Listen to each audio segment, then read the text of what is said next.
Mel, Gina, Denise. Hi.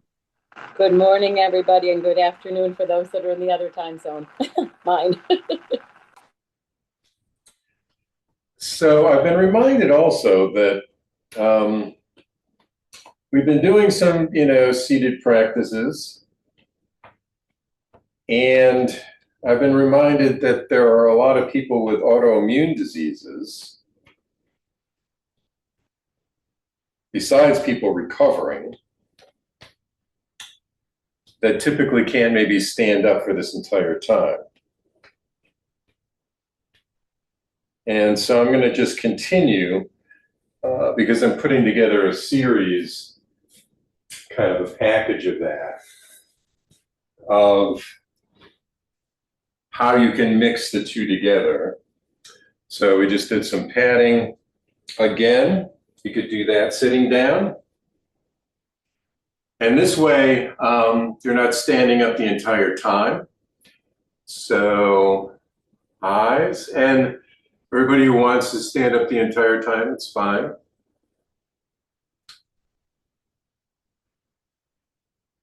But I'm going to continue in a few classes to blend sitting down as we do this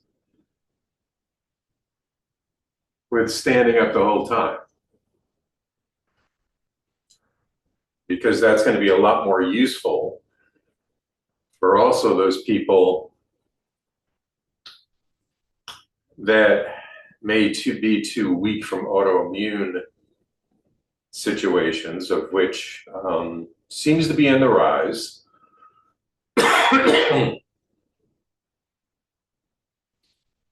So ears,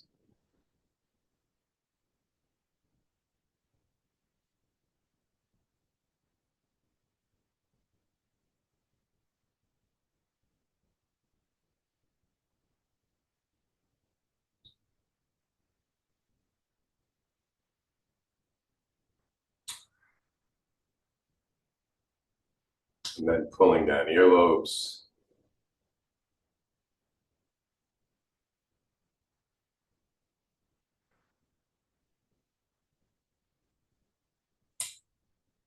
Tapping the top of the kidney meridian.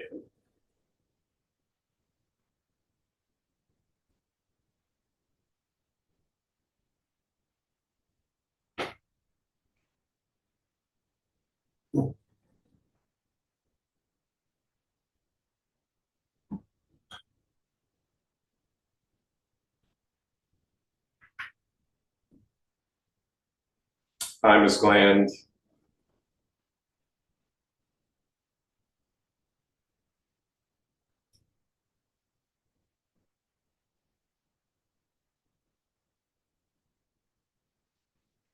And then kidneys themselves, going to be a lot easier just to stand up to do those.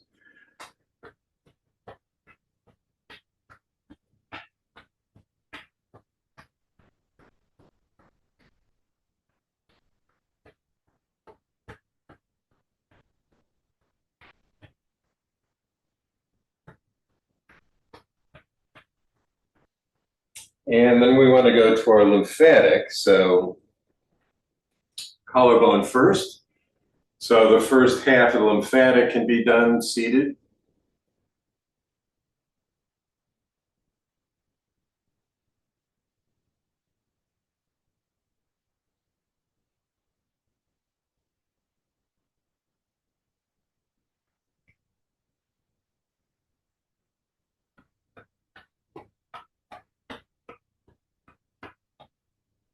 So anybody that's weak and recovering, or maybe does have autoimmune that is chronic, we don't want to be expending too much of our energy. And we want to be doing things like this to make sure that systems are operating the way they should, that flows are moving.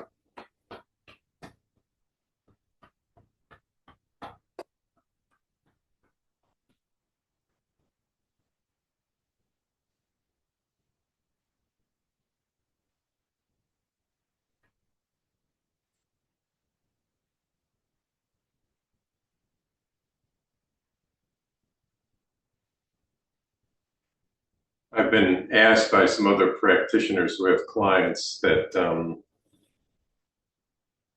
they seem to be having a lot of clients with autoimmune and have asked me to kind of put together some classes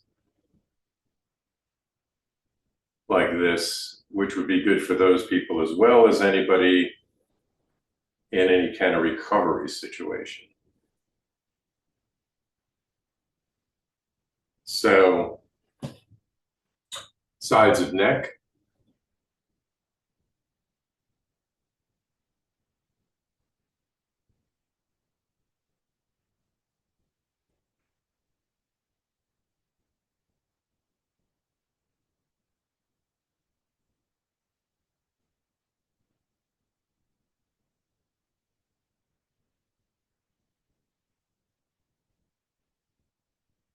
You can do this one.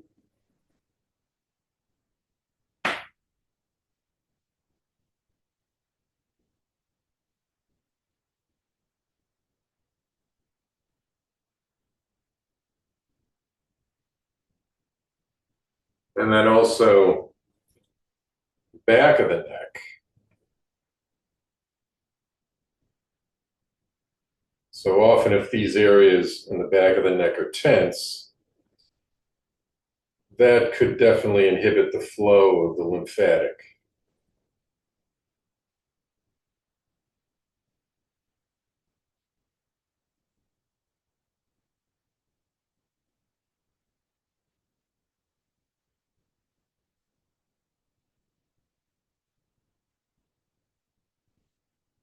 And it's good to check in to just see how tight our neck is. And this definitely will let us know that.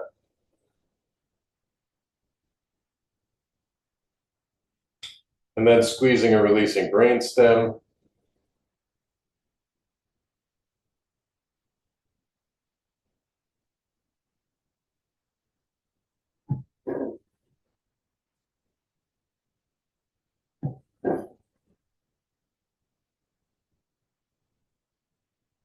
And then we go to the pecs.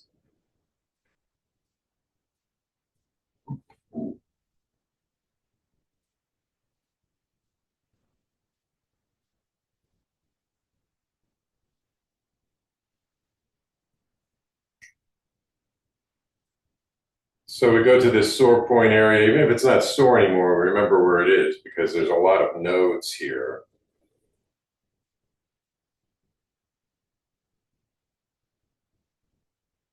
And then the padding of that area, but also going into the armpit.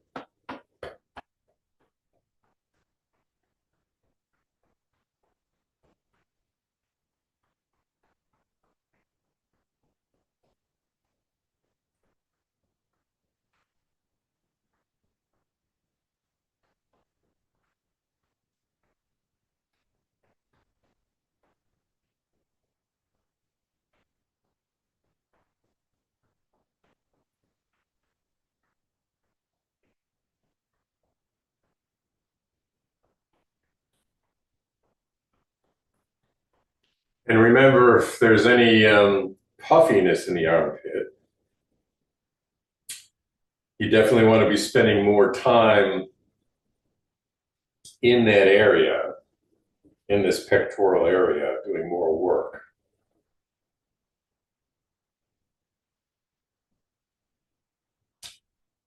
So definitely blockages in lymphatic drainage is going to show up in a puffy armpit.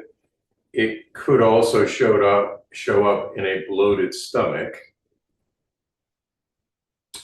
And then it's going to show up typically lower leg and ankle area especially.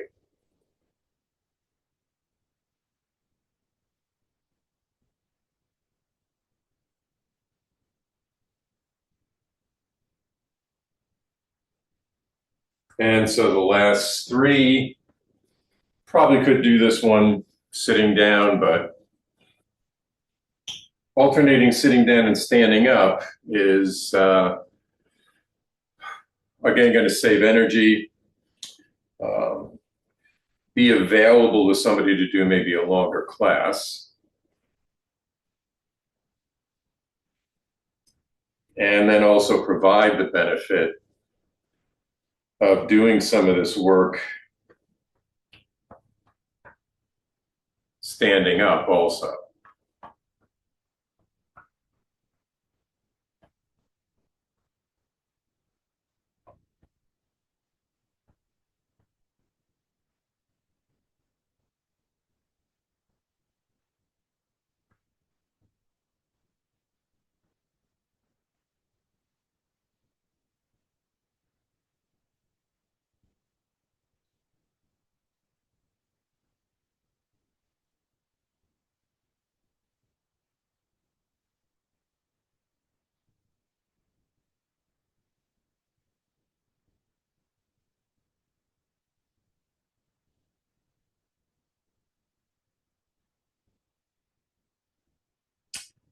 And then we want to do the movement into the center line.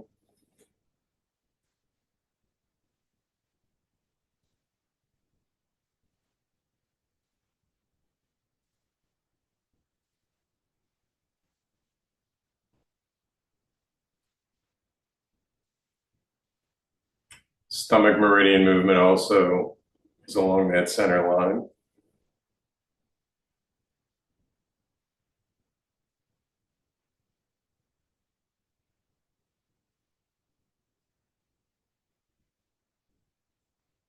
And then the crease.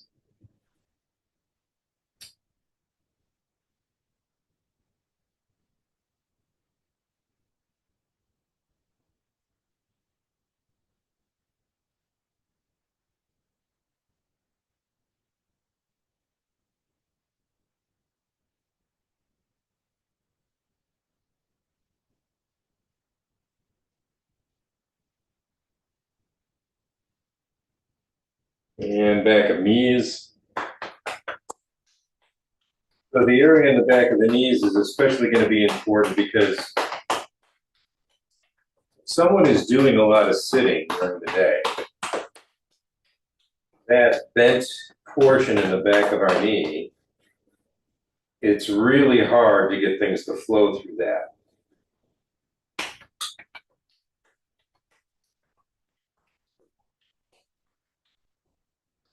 And then yin-yang padding. Also, I think better done standing up.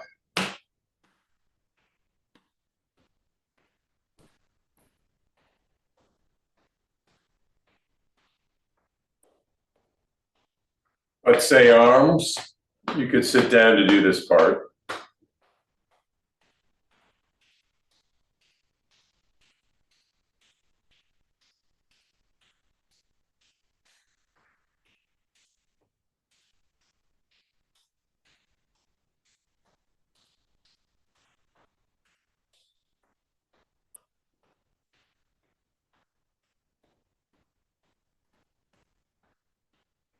It's not a long sequence, so if somebody can stand the whole time, that would be best.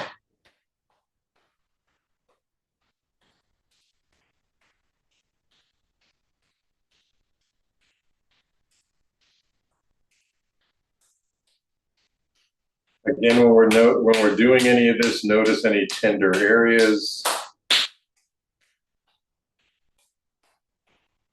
Spend a little more time there.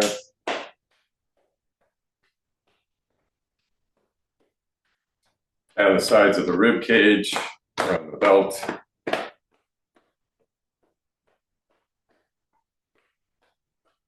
And the outside of the legs.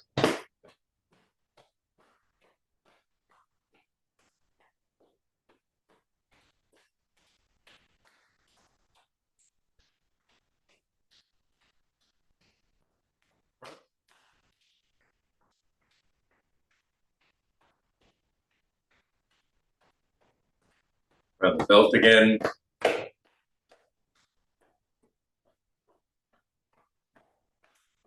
Down the back of the legs.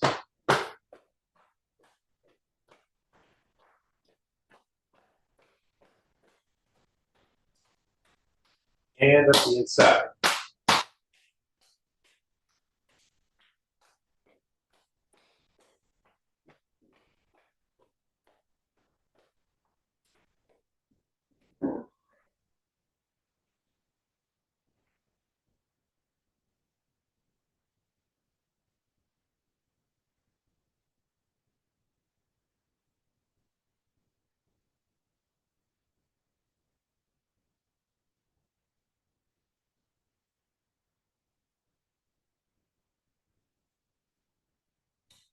And we could either do acupuncture points now or do our Jiben Gong stretching that we do. So today, let's do that next. But if somebody needed a little bit of rest, doing the acupuncture points might be something they do now.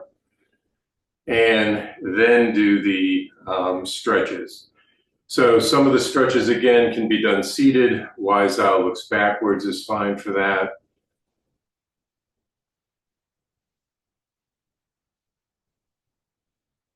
Stretching eyes look behind us.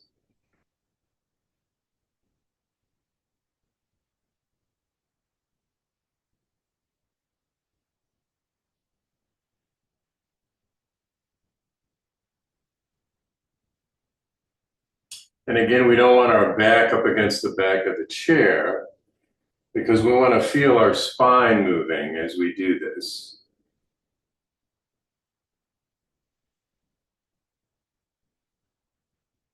And then rhinoceros. And also remember, so we're sitting a little bit forward in our chair.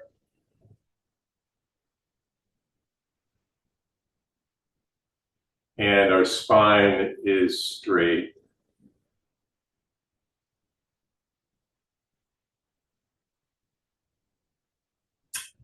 We can do this one seated.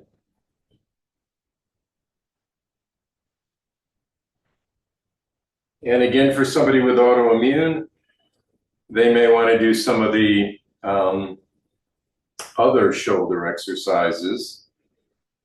Although this is a really good one to do to, again, rinse out any six-tail energy in the shoulders.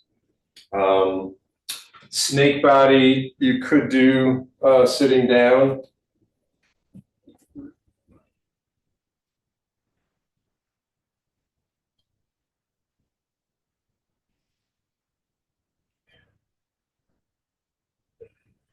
But if at all possible, standing up to do it.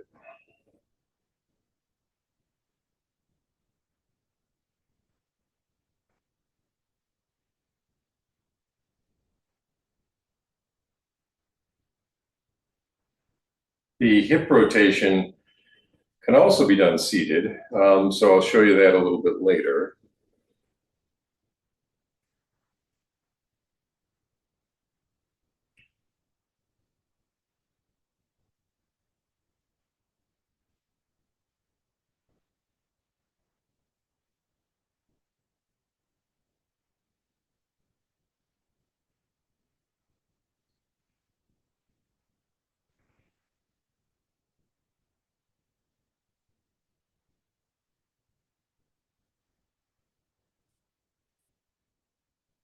So these basic stretching, winding movements are going to be very beneficial to, again, to make sure all the systems are functioning. So hula hips, and we really can't do this one sitting down.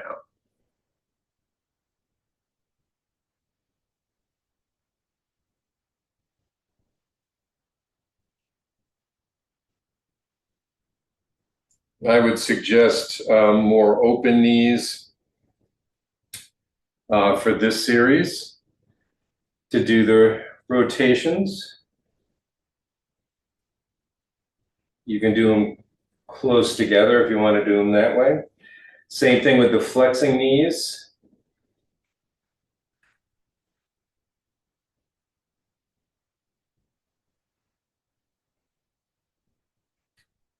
And then ankle rotations.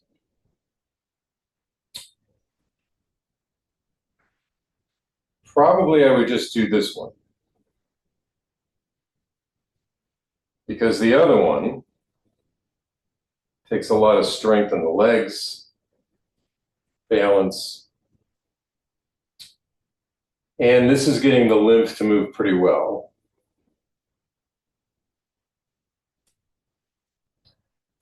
So let's do our acupuncture points. So for especially spring, 4 gates, but the 4 gates would be good to do really any time during the year.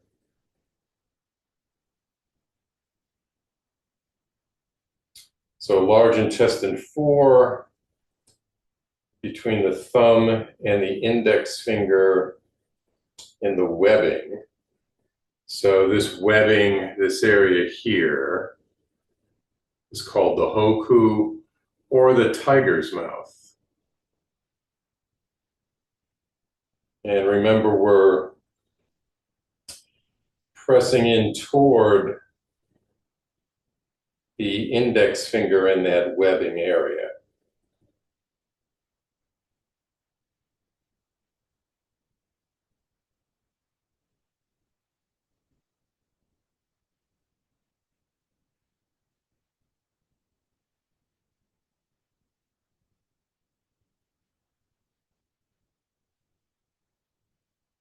And then we go to liver 3. So again, you could bend forward to do that, but again, there's a lot of people that, for blood pressure issues, bone issues. So remember liver 3. So liver 2 is right where the big toe and the next toe connect into the foot. And if you just go up a little bit further, that's liver 3. Typically, it's tender quite a bit. And even if it isn't, we have done it for so long that by now everybody's kind of remembering where these points are. So even if it's not really very much tender anymore, still very useful to work with it, because again, it's going to act as draining out all the six-tail energy out of the liver meridian.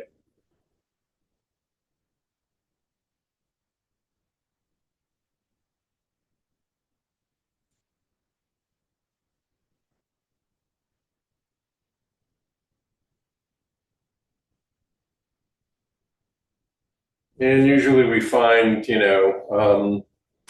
one side might be a little bit more tender than the other.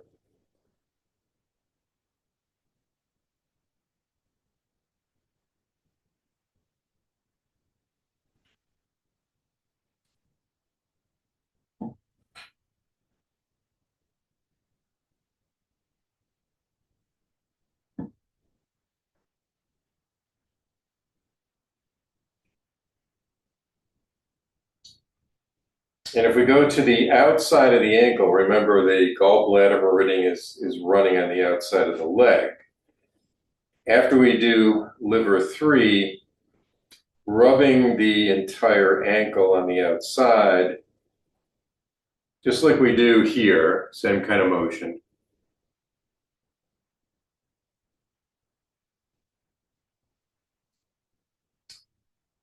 Is going to benefit the gallbladder. Gallbladder and liver are working together. Even if your gallbladder has been taken out, the meridians are still here.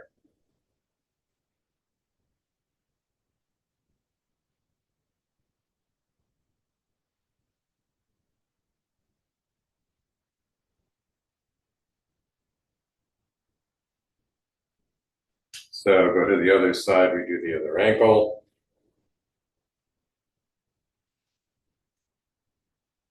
And since we're in this area, there's another spot. So the 6 main areas we do for lymphatic, there's actually a 7th spot in the back of the foot up from the heel.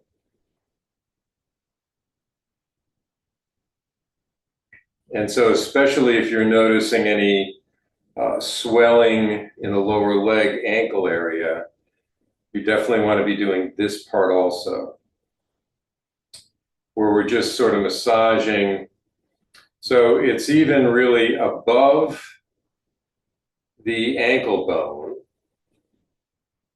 and down to the heel here. So it covers this territory. And again, it's going to be that entire back of the foot on both sides of the Achilles tendon.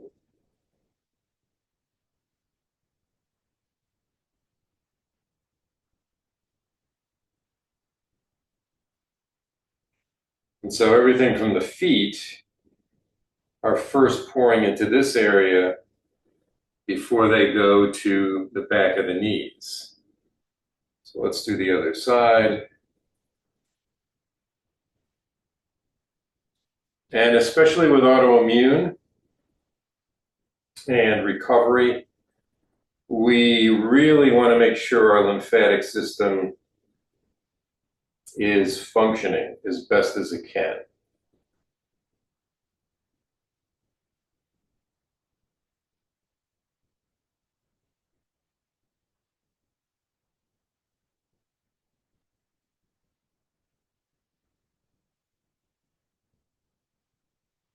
And spleen is related to our lymphatic system. So remember, the spleen meridian starts at the outside of the big toe, comes up, and sweeps up the inside of the leg. And the liver meridian starts at the inside of the big toe, comes up this line here, but again goes up the center. So let's just do a few sweeps for the spleen also.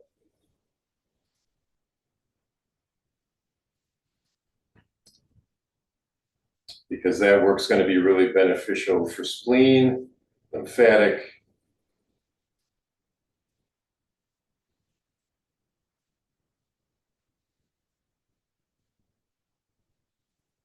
So in this series, we probably will spend, more time with some of these acupuncture areas. So spleen on the other side here. And basically, the flow is going upward. And so by sweeping upward, that's what we're encouraging the flow to do.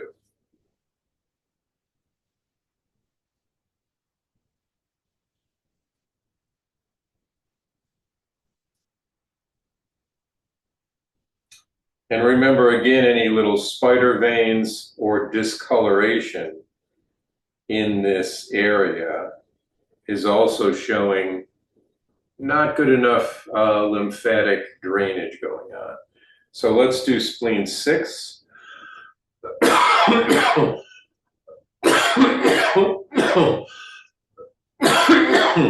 Excuse me. And as we do spleen 6, we can also do our rotation on kidney 1.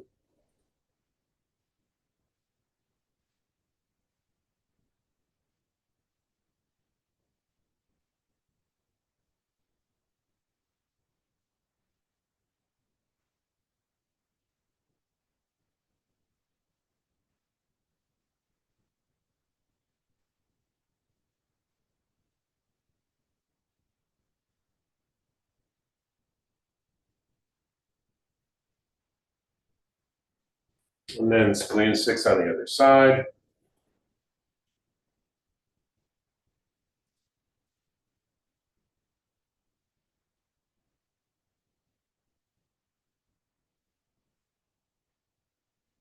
And remember, in our Tao Yin practice,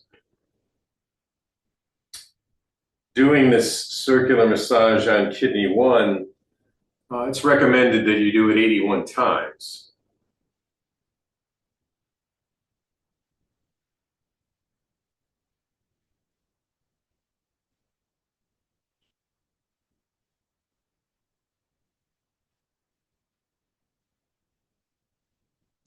And so remember, anytime throughout the day, especially since most people who are recovering or maybe have autoimmune are not working as much as they might like to.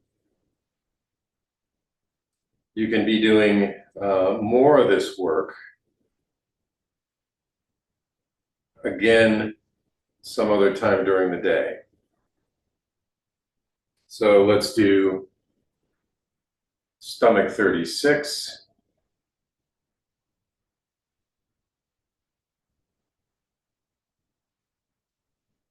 And this is going to be really helpful because, again, we're working with this stomach 36 point is a very powerful point to work with. It's going to bring more energy into the lower area of the body, so the abdominal area, the intestines, digestion. More strength in the legs. It's called the 3 mile point. So a lot of these points have another delineation like that. It's called the 3 mile point because it's felt that massaging this, say you're on a hike or a long march, is going to allow you to go 3 more miles. And this point gets rid of 100 illnesses in the body. So besides spleen 6, stomach 36 here is another point that many people will work with every day. And it's not like you can do too much work with these points. Typically, best to really hold them for like 3 minutes as a minimum. If you think about going to the acupuncturist, they'll needle points and keep everything in for about 50 minutes.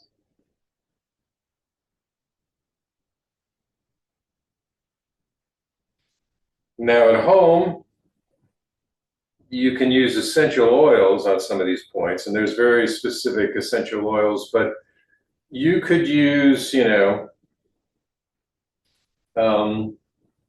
kind of without knowledge, it wouldn't be harmful to use any essential oil on any point. When you do that, make sure that you dilute the oil. So you don't want to use it full strength.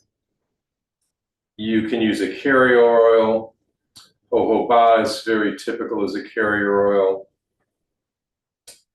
And say you would use 75% jojoba, 25% of your essential oil. And then you would just apply it to that point. You could massage it in a bit. And then that essential oil is going to act as the needle to activate that point for quite some time. So let's see. So let's do the kidney exercise that we did yesterday. So that's going to be first tapping the top of the knees like this.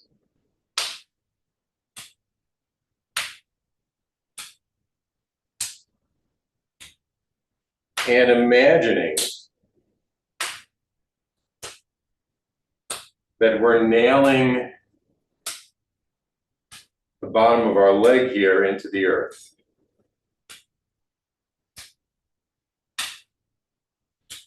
So that's going to make a nice grounding connection into the earth.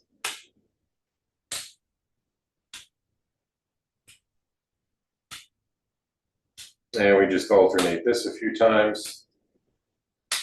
And then once we feel like we're definitely grounded into the earth with these 2 legs, we want to make sure our palms are warm. So if they're not, we always warm them up.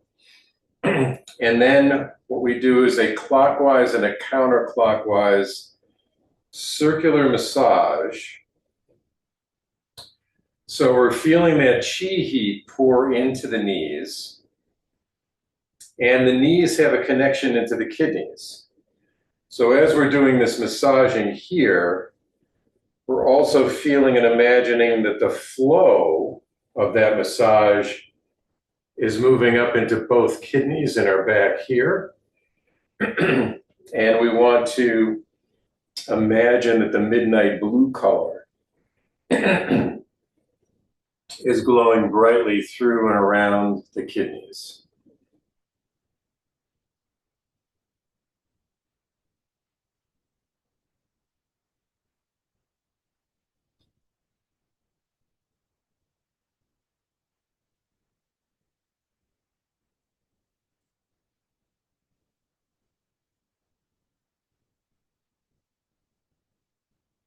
So one direction and then the other direction.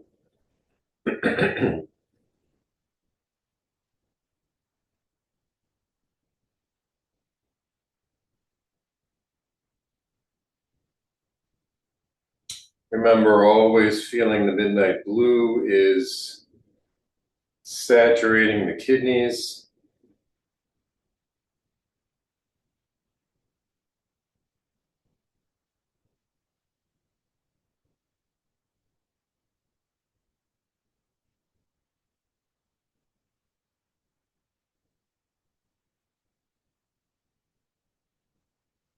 And then let's go to Heart 7 for summer. So easy to find Heart 7 if you just let your wrist kind of collapse and relax along this crease of the inner wrist here. You'll find coming down, there's a tendon. So if you kind of wiggle around, you'll find, oh, okay, here's the outside part where that tendon is. Here's the tendon, here's the inside part. And so that's the Heart 7 point. And again, you could use your thumb or your index finger.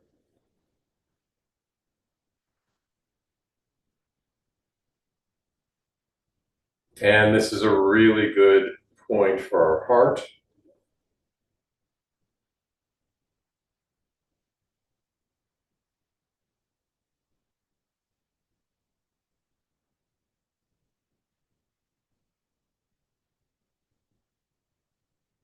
And there's a little sort of indentation there. And if you press in deeper, might even be a little tender in that spot.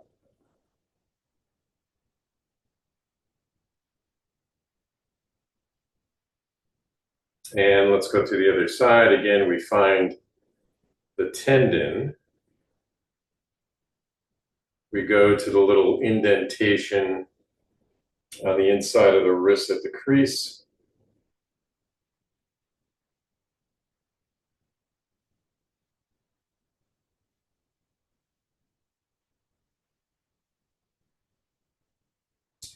Now, say it's really warm days and you're doing some activity, your heart rate might be elevated. What you'd want to do is go to that Lao Gung point here. I showed you where it was yesterday. Basically, if you just close your fingers and go right in between the middle and the ring finger, put your index finger there and open up your palm. That is that pericardium 8 point. And so this massage like we do on kidney 1. So kidney 1 and this pericardium point are two of the bigger energy gates in the body for chi flow. So when we're doing our dynamic practices, 6-dale energy can flow out in a bigger amount out of kidney 1 and this pericardium Lao Gung point. And then fresh energy can pour into those two.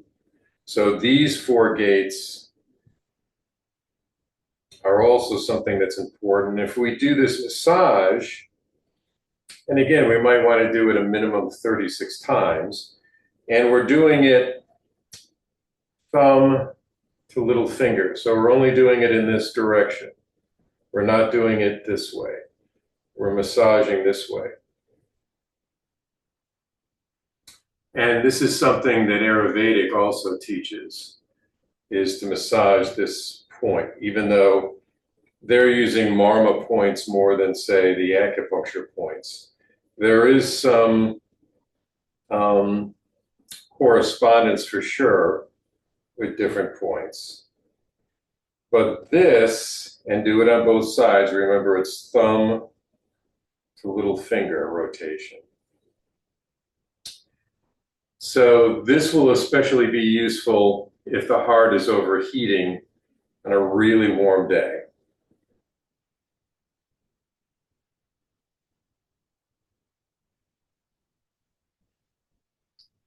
So again, to prevent sunstroke and things like that, of course, you don't want to be outside. Is it the P7 space? I'm pretty sure it's called pericardium 8, but Oh, 8. Okay. yeah. Thanks.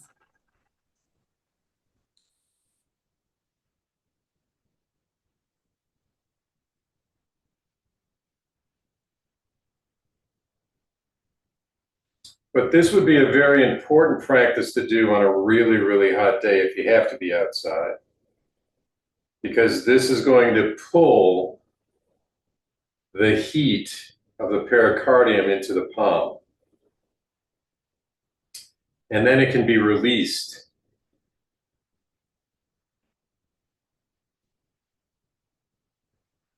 So if somebody is having sunstroke and you're waiting for the EMTs to get there, this would be a really, really good practice to be doing.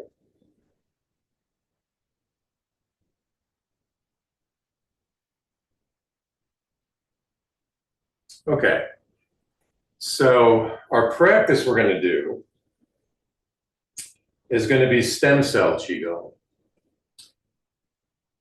And so, especially for the beginning part of it, we can be seated because stem cell Qigong begins with sacral breathing.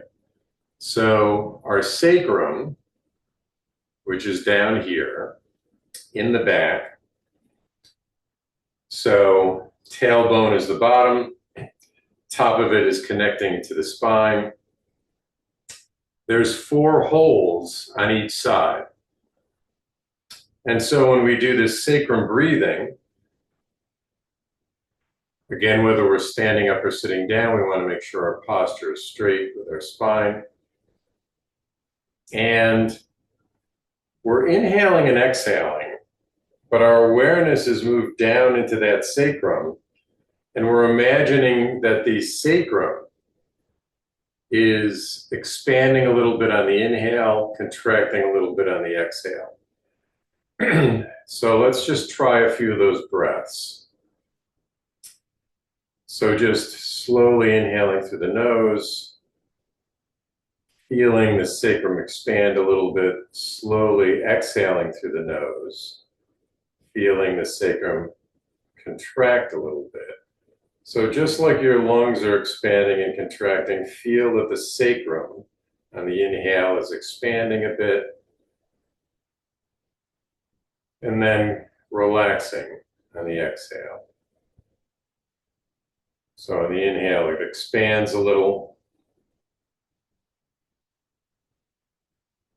And you're not going to actually feel the bone do that. But if you can relax the glutes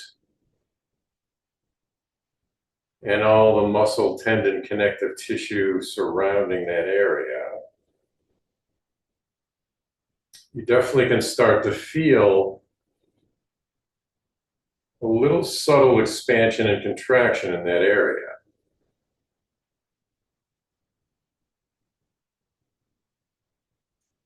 Now, another thing we can add to that is when we do the inhale and the exhale, we can feel that a gentle wind is coming from the back and blowing through the holes to the front. And then the exhale goes through the 4 holes to the back again. So let's add that in.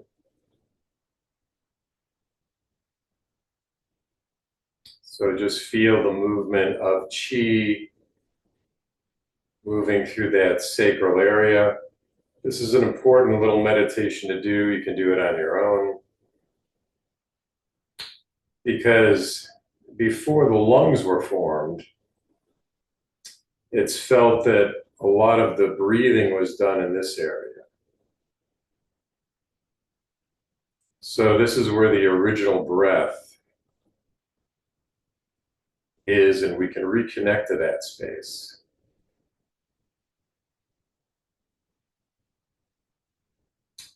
So that's a meditation you can do for a few minutes. We're just going to move along to the next thing. Now, the next thing that we want to do is connect that sacral energy to the glands in the head. In particular, the pituitary and the pineal are very important. And how we do that is we still do our inhale and exhale and breathing in the sacrum. But the minute we're done with the exhale, we move energy up into the glands of the head. So that's going to be right in between the ears here. And then quickly let it just flow back down to the sacrum again.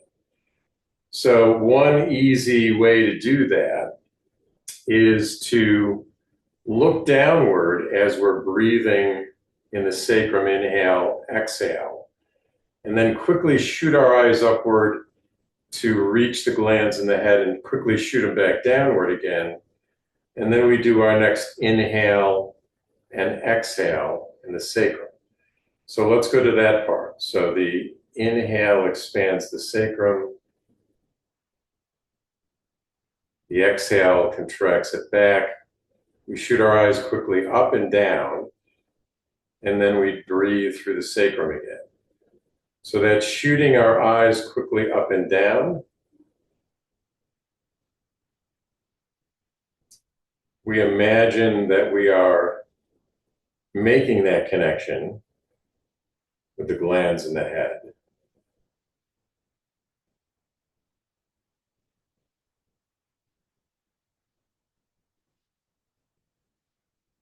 And by practicing this a few times, you can definitely feel that flow. Because we want to establish that flow. That's also the craniosacral flow of fluid. And so the idea is the stem cells are being made in the bones,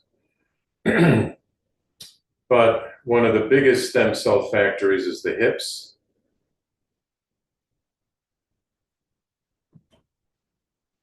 So that's why we're activating the sacrum and the hips. First, we're making a connection with the glands in the head next to again bring the energy up and down for that stem cell activation. And then after we do that, the next thing we typically want to do is some hip movements. Now again, hip movements could be done seated like this. Again, you'd want to definitely want to be a little further forward. But if you feel too weak to stand up, you can do your spiraling motion like this. And again, you're going to go one direction, the other direction. Or you could be standing up to do this also and do our usual big round hip movements that we do.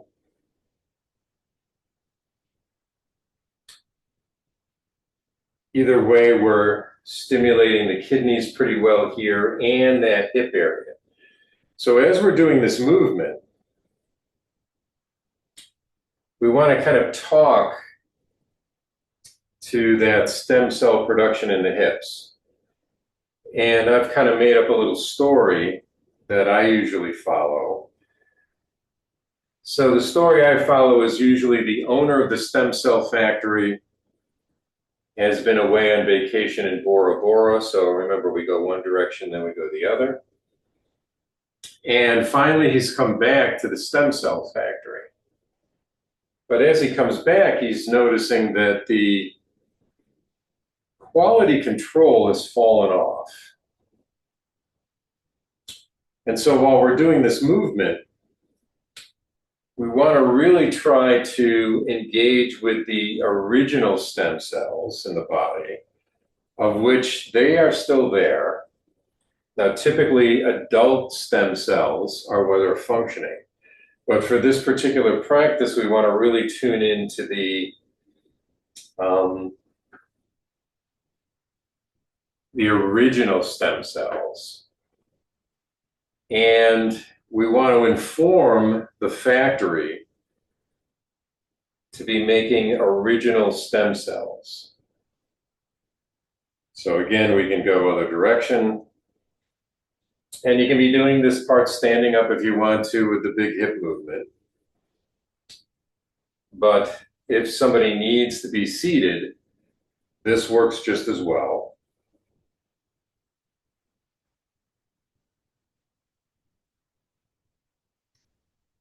And then typically I would go to hula hips and also be encouraging that stem cell production to be made with the original blueprint instead of a Xerox copy. So again, if you wanted to get up and do the hula hip movement, other people can still be doing the hip rotation seated.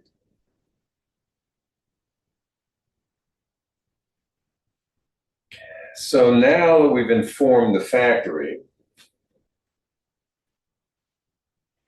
of making new stem cells with the original blueprint, we want to do a movement in the abdominal area. So we start with just a lightly closed fist. We're not clenching our fist. We start at the left side of our navel. And with this movement, we inhale and hold our breath while we do the tapping of the fist. So it's an inhale, hold the breath, and tap in an ever enlarging spiral around the abdominal area, and then exhale. And we want to do this a minimum of 3 times. So what this is doing is it's going into, so the Taoists believe that after the stem cells are produced, before they go to their final assignment to be a heart cell or any other kind of cell, they go into this lower dantian area, and that's why we're doing the movements here. So again, it's an inhale, hold the breath. And remember, as we're holding our breath, we're not forcing holding our breath.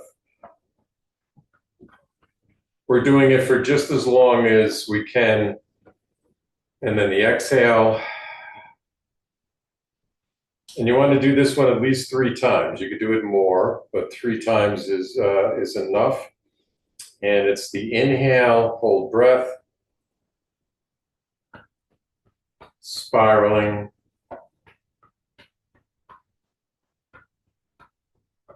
And again, this could be done standing. And then exhale. So that is our first movement that covers small intestine area. Now we want to go to the large intestine and do a similar kind of movement. So the ascending colon comes from down here and goes up the right side. Transverse goes across, and then descending colon goes down the left side. So we're going to do the same sort of tapping practice with a light fist and holding our breath. So it's going to be the inhale, tap up, hold breath, tap across, holding breath, tap down, holding breath, exhale. And we want to do that 3 times. This is also going to be a really good practice to do if you're having any kind of digestive issues, any kind of constipation. So let's do 2 more. So it's the inhale, hold breath, tap up, tap across, tap down, exhale. A third one, inhale,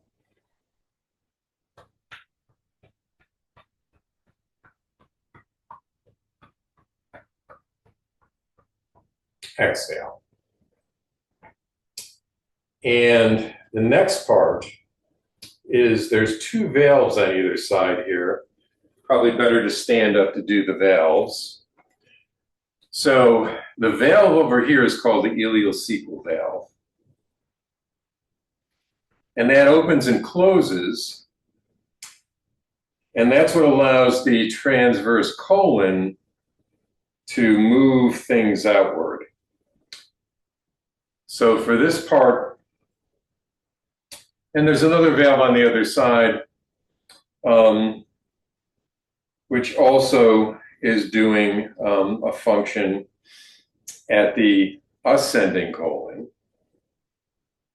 So typically we do both at the same time, although we consider this one to be more important, the ileocecal.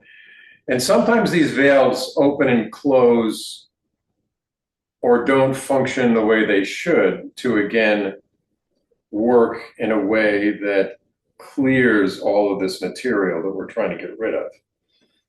So in this one, we're gently pressing in and up like this on the inhale. And what we're indicating to the valves is when you're supposed to open, so that's the inhale, and then the exhale, just a movement downward that indicates when you're supposed to close, close. So inhale when you're supposed to open, open. Exhale when you're supposed to close, close. Inhale when you're supposed to open, open. Exhale when you're supposed to close, close. Let's do one more. Inhale when you're supposed to open, open. Exhale when you're supposed to close, close. And then we do the spiraling clockwise and counterclockwise. So we could also do that seated, or you can do it standing up. But remember, if there are any digestive issues, so if there aren't any, I would do the movement from left to right first, because that's the opposite of the way our digestive system works. This movement is also something you do, say, if there's diarrhea, if there's loose stools. This is slowing down the process.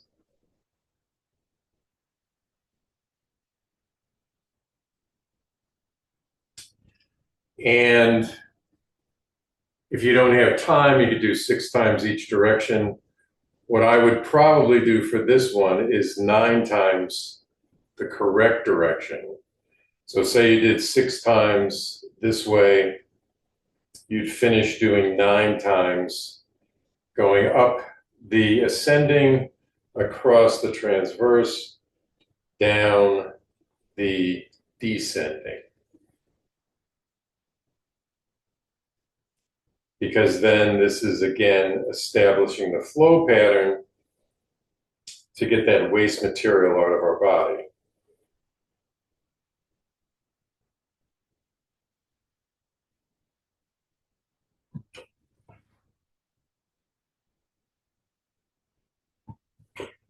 And if you had time, you could do 36 in each direction.